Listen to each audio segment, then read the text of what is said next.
Salut tout le monde. Aujourd'hui, je vous retrouve pour un nouveau tutoriel sur le rôle du système nerveux dans le comportement moteur d'un animal. Juste pour vous dire au préalable que si vous n'êtes pas encore abonné à ma chaîne, veuillez cliquer sur le bouton s'abonner et activer la cloche pour ne rien manquer à Galsen Cours. Ou bien, en bas de la vidéo, vous trouverez un premier lien en bleu. Veuillez cliquer sur ce lien pour s'abonner directement à Galsen Cours. D'accord. Maintenant, on y va. On nous dit rôle du système nerveux dans le comportement moteur. Maintenant, ce qu'on doit savoir en premièrement, c'est que le système nerveux assure l'ensemble de nos mouvements ou comportements. J'ai dit le système nerveux assure l'ensemble de nos mouvements ou comportements. Mais aussi le système nerveux nous permet d'entretenir des relations avec notre milieu environnement. Le système nerveux nous permet d'entretenir des relations avec notre milieu environnement. Ici, on nous dit milieu environnement. Mais c'est quoi un milieu environnement? C'est tout simplement ce qui nous entoure. Donc, le système nerveux nous permet d'entretenir des relations avec notre milieu environnement. Maintenant, les informations reçues de notre environnement sont intégrées par le système nerveux et peuvent conduire à des comportements. Maintenant, puisque le système nerveux échange des informations avec notre environnement, une fois que ces informations sont intégrées dans le système nerveux, maintenant ces informations-là peuvent conduire tout simplement à des comportements. Maintenant, comportement égale mouvement. On est d'accord? Maintenant, on appelle comportement l'ensemble des mouvements observables. On est d'accord? Maintenant, on va donner un exemple pour que vous puissiez comprendre. Vous avez entendu un son, d'accord? Et que ce son vous conduit tout simplement à une danse. Tu entends un son et tu danses. Maintenant, ce son que tu entends là est une information. Et cette information est tout simplement intégrée dans le système nerveux. Une fois que maintenant cette information-là est intégrée dans le système, raison pour laquelle tu danses. Donc, l'information ici est tout simplement le son, autant pour moi, le son que vous entendez est tout simplement une information. Maintenant, tu danses. Après avoir entendu cette son, tu as dansé. Maintenant, cette danse que tu es en train de faire là, ou bien même que tu as déjà fait, est tout simplement un comportement. Un comportement égale un mouvement. D'accord? Tu danses, donc tu fais des mouvements. Raison pour laquelle on dit que danse est ici un comportement ou un mouvement. Qu'est-ce qui a provoqué cette danse? C'est tout simplement que vous avez entendu un son provenant de quelque part. Ce quelque part est tout simplement le milieu environnement. Donc, raison pour laquelle on dit que les informations reçues de notre environnement sont intégrées par le système nerveux et peuvent conduire à des comportements. Raison pour laquelle je vous ai donné cet exemple pour que vous puissiez comprendre. Vous avez entendu un son. Le son que vous entendez là provient tout simplement de notre milieu environnement. Une fois que vous entendez ce son, c'est parce que le son a été intégré directement ou automatiquement dans le système nerveux. Et une fois que ce son-là est intégré automatiquement dans le système nerveux, il va vous conduire à des comportements. C'est pour laquelle je dis que ici, son est ici une information. Danse est ici un comportement. Un comportement est un ensemble de mouvements observables. On est d'accord? Maintenant, on distingue des comportements volontaires et des comportements involontaires ou réflexes. Certains comportements sont dits involontaires et certains comportements sont dits involontaires ou réflexes. On est d'accord? Il existe des réflexes innés et des réflexes acquis par le conditionnement. Il existe des réflexes innés et des réflexes acquis par le conditionnement. Ici, les réflexes innés sont des réflexes héréditairement fixes, obtenus dès la naissance. Les réflexes innés sont spécifiques et stéréotypés. Ici, on entend le terme spécifique et stéréotypé. Maintenant, spécifique, c'est les individus appartenant à la même espèce, les stimulus provoquent toujours la même action. C'est pourquoi on dit spécifique. C'est les individus appartenant à la même espèce, les stimulus provoquent toujours la même action. Maintenant, on voit aussi le terme stéréotypé. Ça signifie que c'est un individu. Les réactions sont identiques pour les mêmes conditions de stimulation. D'accord. Maintenant, retenez-vous bien ici qu'il y a des comportements volontaires et des comportements involontaires ou réflexes. Il existe des réflexes innés et des réflexes acquis par conditionnement. On est d'accord. Maintenant, on va parler de notion de réflexe. Maintenant, c'est quoi un réflexe? On appelle réflexe un comportement involontaire. À ne pas oublier, on appelle réflexe un comportement involontaire. Donc, un comportement volontaire n'est pas un réflexe.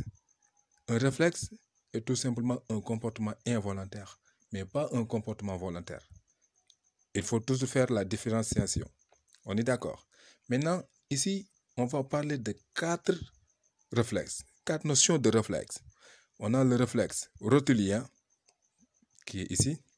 On a le réflexe achilléen, qui est là. Et le réflexe plantaire, ainsi que le réflexe d'équilibre.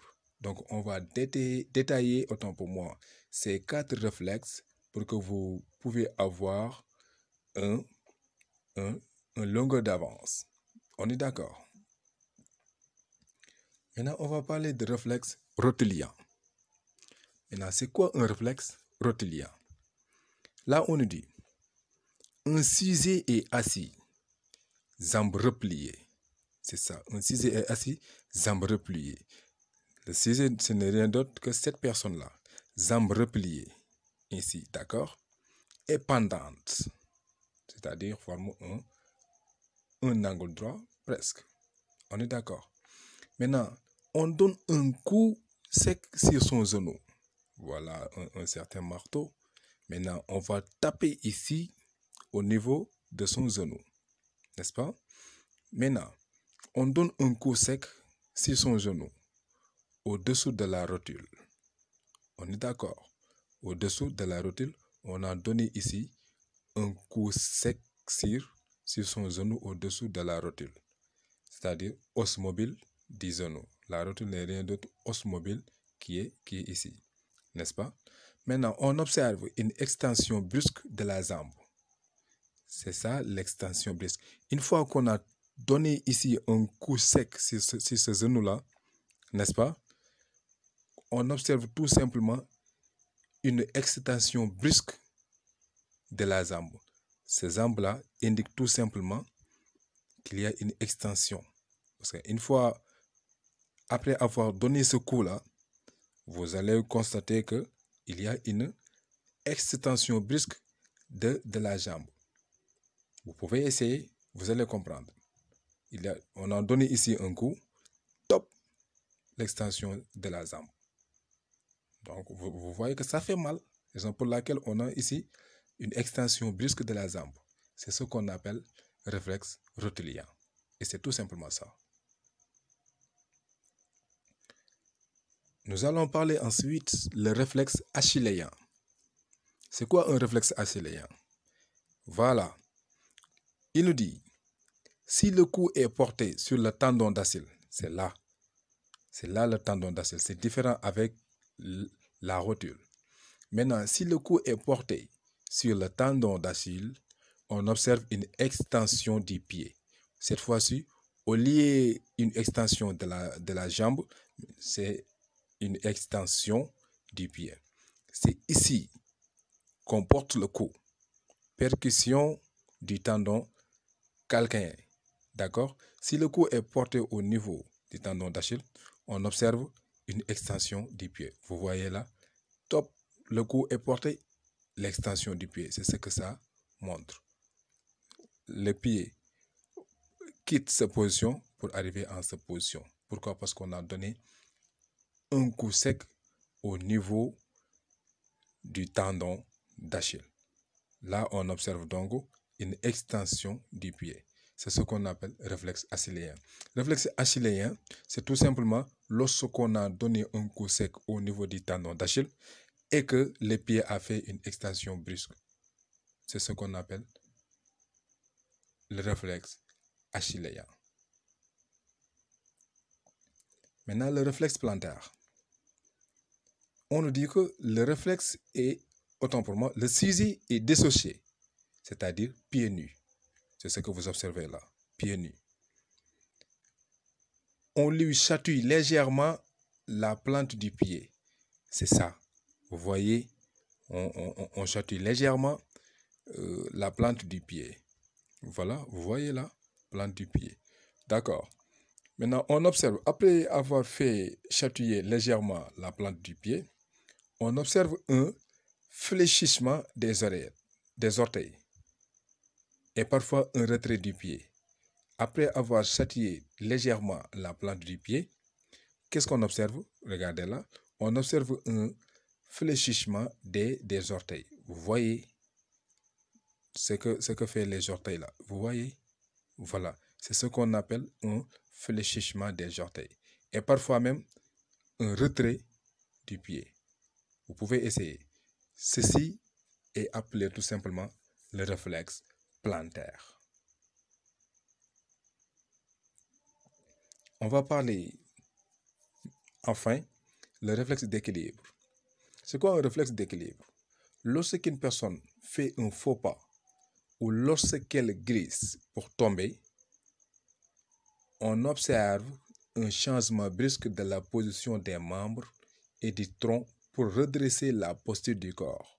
C'est ce qu'on appelle le réflexe d'équilibre. C'est tellement simple.